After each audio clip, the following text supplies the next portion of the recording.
नमस्कार, मैं हूं आपके साथ अंजलि सिंह। आप देख रहे हैं INS न्यूज प्लस। खबरों की शुरुआत करने से पहले एक नजर डालते हैं हेडलाइंस पर।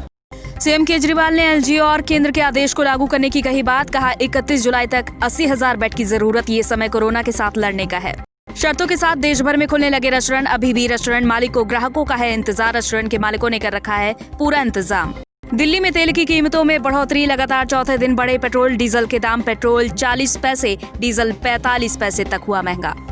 सीएम अरविंद केजरीवाल की कोरोना रिपोर्ट नेगेटिव आने के बाद आज उन्होंने प्रेस कॉन्फ्रेंस की और साथ ही उन्होंने उपराज्यपाल के फैसले को लागू करने की भी बात कही है। ये रिपोर्ट देखिए। दिल्ली के सीएम अरविंद केजरीवाल की कोरोना रिपोर्ट नेगेटिव आने के बाद बुधवार को केजरीवाल ने उपराज्यपाल के फैसले को लागू करने की बात कही।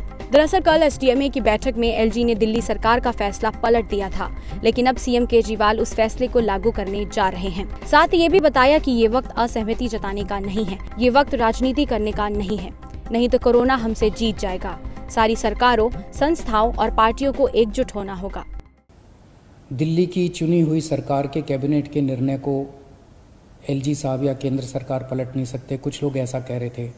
कुछ लोग कह रहे थे कि दिल्ली में खुद इतने सारे केस हो रहे हैं, दिल्ली के लोगों को खुद इतने बेड्स की ज़रूरत पड़ेगी।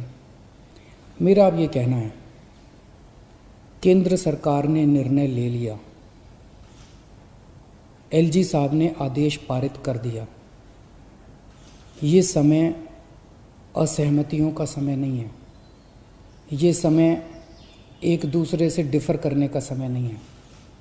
अब जो निर्णय हो गया केंद्र सरकार का, एलजी साहब ने जो आदेश दे दिया उसको लागू किया जाएगा। एलजी साहब के आदेश को अक्षरशः लागू किया जाएगा, केंद्र सरकार के निर्णय को लागू किया जाएगा। अब इस पे कोई असहमति नहीं करनी, अब इस पे कोई वाद विवाद नहीं करना, अब इस पे कोई लड़ाई झगड़ा नहीं करना। इसके साथ ही केजरीवाल ने बताया कि कोरोना बम के फूटने से निपटने के लिए बड़े पैमाने पर तैयारी करनी होगी और साथ ही ये भी कहा कि 15 जुलाई तक 33,000 बेड और 31 जुलाई तक 80,000 बेड्स की जरूरत होगी। चुनौती बहुत बड़ी है। आने वाले समय में दिल्ली में कोरोना बहुत तेजी से फैलने वाला है। 15 जून को उम्मीद है कि 44,000 केस हो जाएंगे। जो आज 31,000 केस हैं, ऐसा अनुमान है कि 15 जून तक 44,000 केस हो जाएंगे। 30 जून तक 1 लाख केस हो जाएंगे।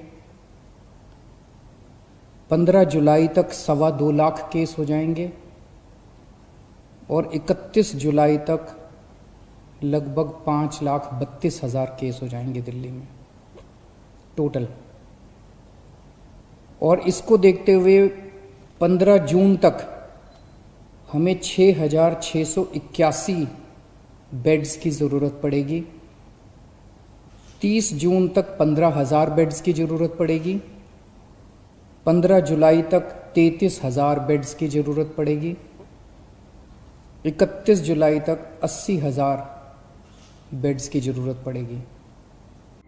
दूसरी तरफ दिल्ली सरकार ने कोरोना वायरस के बढ़ते मामलों को देखते हुए 22 निजी अस्पतालों को 20% से ज्यादा बेड कोविड-19 मरीजों के लिए आरक्षित रखने का आदेश दिया है। इस आदेश के साथ ही आरक्षित बिस्तरों की संख्या में भी इजाफा होगा। वहीं कोरोना महामारी के चलते एक तरफ जहां पूरा देश अर्थव्यवस्था के संकट से जूझ रहा है, तो वहीं लगातार पेट्रोल डीजल के दाम भी लोगों को रुला रहे हैं। Oil marketing company HPCL, BPCL, IOC ने फिर से रोजाना पेट्रोल डीजल कीमतों की समीक्षा शुरू कर दी है। इसीलिए अब कीमतों में हर रोज बदलाव हो रहा है। बुधवार को दिल्ली में पेट्रोल के दाम 40 पैसे बढ़कर 73.40 रुपए प्रति लीटर पर पहुंच गए हैं। वहीं डीजल की कीमतों में 45 पैसे की तेजी आई है, जबकि 4 दिन में पेट्रोल 2.12 रुपए प्रति लीटर और डीजल 2.23 रुपए प्रति लीटर महंगा हो चुका है। दरें पूरे देश में बढ़ी हैं। हालांकि स्थानीय कर और वैट के चलते हर राज्य में ये कीमतें अलग होंगी। यह लगातार चौथे दिन दरों में बढ़ोतरी है। तेल कंपनियों ने 82 दिनों तक कीमतों की समीक्षा को स्थगित रखने के बाद रविवार को लागत के अनुरूप फेरबदल की शुरुआत की। इससे पहले भी दिल्ली सरकार ने लॉकडाउन में आमदनी प्रभावित होने से तेल की कीमतों में बढ़ोतरी की थी। उस वक्त राजधानी में पेट्रोल की कीमत में 1.67 रुपए और डीजल की कीमत में 7.10 रुपए की बढ़ोतरी की गई थी। बता दें कि प्रतिदिन सुबह 6 बजे तेल की कीमत में बदलाव होता है। सुबह 6 बजे के बाद ही नई दरें लागू होती हैं। पेट्रोल व डीजल के दाम की कीमत में एक्साइज ड्यूटी, डीलर कमीशन और अन्य चीजें जोड़ने के बाद इसका दाम लगभग दोगुना हो जाता है। विदेशी मुद्रा दरों के साथ अंतर्राष्ट्रीय बाजार में क्रूड की कीमतें क्या हैं, इस आधार पर रोज पेट्रोल और डीजल की कीमतों में बदलाव होता है। इन्हीं मानकों के आधार पर पेट्रोल रेट और डीजल रेट रोज तय करने का काम तेल कंपनियां करती हैं। जैसा कि अनलॉक 1 फेज 2 के बाद से कई तरह की रियायतें दी गई हैं। इस दौरान रेस्टोरेंट को भी खोलने की इजाजत तो दी गई है, लेकिन कई तरह की पाबंदियां भी आपको देखने को मिल सकती हैं। हमारी इस खास रिपोर्ट में देखिए। अनलॉक 1 का फेज 2 शुरू हो चुका है। फेज 2 में कई रियायतें दी गई हैं। वहीं करीब 2.5 महीने बाद रेस्टोरेंट को भी खोलने की इजाजत दे दी गई है, लेकिन कई तरह की पाबंदियों के साथ।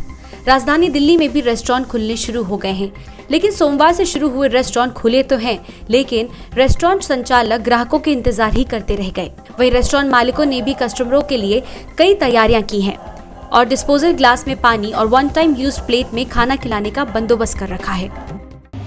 हमारे पास जितने भी गेस्ट आते हैं उनको कोई भी चीज़ हम ऐसा नहीं देते हैं कि जिसको हम रीयूज कर सकें। हम ईच एंड एवरीथिंग उनको हम डिस्पोजेबल में देते हैं। आते के साथ उनको हम ग्लास वाटर के लिए भी जो देते हैं वो भी डिस्पोजेबल होता है। उनको हम जो फूड के लिए हम प्लेट्स जो सर्व करते हैं वो भी डिस्पोजेबल है, one time and throw, use and throw है उसके लिए। उसके बाद हमारे लड़के जितने भी हैं सारे हैंड्स ग्लव सैनिटाइज करके हर चीज़ को अपना भी सेहत का ख्याल रखते हुए डिस्पोजेबल मास्क पहनते हैं। अगर उन्होंने 4 से 5 घंटा उस मास्क को पहना और किसी को फेस कर कस्टमर को या गेस्ट को फेस किया, उस मास्क को चेंज करके वो दूसरे मास्क को पहन लेते हैं। लेकिन कुछ रेस्टोरेंट ऐसे भी हैं जो लॉकडाउन में खुले तो थे और केवल होम डिलीवरी कर रहे थे और पेमेंट का सिस्टम भी ऑनलाइन कर रखा है। यहाँ तक कि मेन्यू भी ऑनलाइन किया हुआ है ताकि लोगों को कोई परेशानी ना हो। As of now, we are open for deliveries and takeaways, right? We haven't started the dining area yet. Maybe in a week's time, once we are ready to begin, we may open up dining area as well. However, right now we think it's not the right time. We haven't started dining, so we are just continuing with takeaways and deliveries. Restaurant मालिक सरकार की guideline की सख्ती से तो पालन कर ही रहे हैं, लेकिन रेस्टोरेंट के मालिकों ने भी पहले से इंतजाम किया हुआ है। रेस्टोरेंट को सैनिटाइज कर रखा है, सोशल डिस्टेंसिंग का पूरा ख्याल रखा हुआ है। हालांकि लोगों को उम्मीद है कि आने वाले दिनों में हालात थोड़े ठीक जरूर हो जाएंगे। कोई भी कस्टमर डाइनिंग के लिए अगर आता है तो सबसे पहले उसका हैंड वॉश सैनिटाइज़र करते हैं उसको, और उसका थर्मल स्क्रीनिंग करके उसका टेम्परेचर देखते हैं। यदि वो ये चीज़ें 98 से बिलो होते हैं तो हम उनको एंट्री देते हैं। और उसके बाद जितने भी सिटिंग का एरिया है हमारा, तो वो सारा का सारा सैनिटाइज होता है। हर 2 घंटे में हम उसको सैनिटाइज करते हैं, और जो प्रॉपर सोशल डिस्टेंसिंग है उसका भी हम लोगों ने ख्याल रखा हुआ है। देश भर में रेस्टोरेंट तो खुलने शुरू हो गए हैं, लेकिन गिनती के ही लोग अभी रेस्टोरेंट जाना पसंद कर रहे हैं। कोरोना को देखते हुए इस समय कोई भी किसी भी तरह का जोखिम नहीं लेना चाह रहा, लेकिन उम्मीद है आने वाले दिनों में रेस्टोरेंट मालिकों के चेहरे पर वापस रौनक लौट आएगी, जैसे लॉकडाउन के पहले थी। एशिया के सबसे बड़े बाजारों में शामिल सदर बाजार अब 78 दिन बाद खुल चुका है। ये पूरी रिपोर्ट देखें। एशिया के बड़े बाजारों में शामिल सदर बाजार के 78 दिनों बाद खुलने का रास्ता साफ हो गया है। मध्य दिल्ली जिला प्रशासन द्वारा सदर बाजार को कंटेनमेंट जोन से बाहर निकालने के निर्णय के बाद से बुधवार से यहां सैनिटाइजेशन का काम शुरू हो गया है। दिल्ली के 300 से अधिक बाजारों में अकेले सदर बाजार ही बचा था जो अभी तक नहीं खुला था। लॉकडाउन 4 और अनलॉक 1 में भी अभी तक ये बाजार नहीं खुला था, क्योंकि ये कंटेनमेंट जोन में आ गया था, जिसके बाद बंद कर दिया गया था। लेकिन अब बाजार को खोलने की अनुमति मिलते ही सबसे पहले सैनिटाइजिंग का काम किया गया। 2.5 माह से दुकानें बंद होने से उनके साथ ही दुकानों पर काम करने वाले कर्मचारियों और मजदूरों के रोजी रोटी पर संकट गहरा गया था। वहीं खरीदार भी मायूस थे, क्योंकि इस बाजार में घरेलू उपयोग के सामान सस्ते दर पर मिलते थे, वह नहीं मिल पा रहे थे। हालांकि अब अनुमति मिलने से दुकानदार खुश हैं। एक तरफ दिल्ली में लोग भीषण गर्मी से जूझ रहे हैं तो वहीं दूसरी तरफ पानी की किल्लत से भी लोग काफी परेशान दिखाई दे रहे हैं। हम आपको दिखाते हैं चाणक्यपुरी के संजय गांधी कैंप की तस्वीरें, जहां किस तरह से पानी को लेकर आपाधापी मची हुई है। आप इस रिपोर्ट में देखिए। कोरोना महामारी के साथ साथ दिल्ली के लोग रोजाना बढ़ती भीषण गर्मी से पहले ही जूझ रहे थे और ऐसे में जनकपुरी के संजय गांधी कैंप की तस्वीर सामने आई है। आप देख सकते हैं कि लोग किस तरह से पानी के लिए जूझ रहे हैं। दरअसल यहाँ पर पानी की भारी किल्लत है और साथ ही साथ देखने वाली बात ये भी है कि यहाँ पर लोग बिना मास्क के इन टैंकरों के पास भीड़ लगाए हुए हैं। इससे कोरोना फैलने का खतरा भी है। पानी भरने के लिए ना तो यहाँ पर सोशल डिस्टेंसिंग की कोई व्यवस्था की गई है और ना ही इन टैंकरों के पास ऐसा कोई नियम बनाया गया है ताकि लोग इस तरह से एक साथ भीड़ न लगाएं। ऐसे में यहाँ पर जल आपूर्ति के साथ साथ सोशल डिस्टेंसिंग का पालन कराने की आवश्यकता है। और इसी के साथ INS न्यूज प्लस की खास खबरों में फिलहाल इतना ही। इजाजत दीजिए। नमस्कार।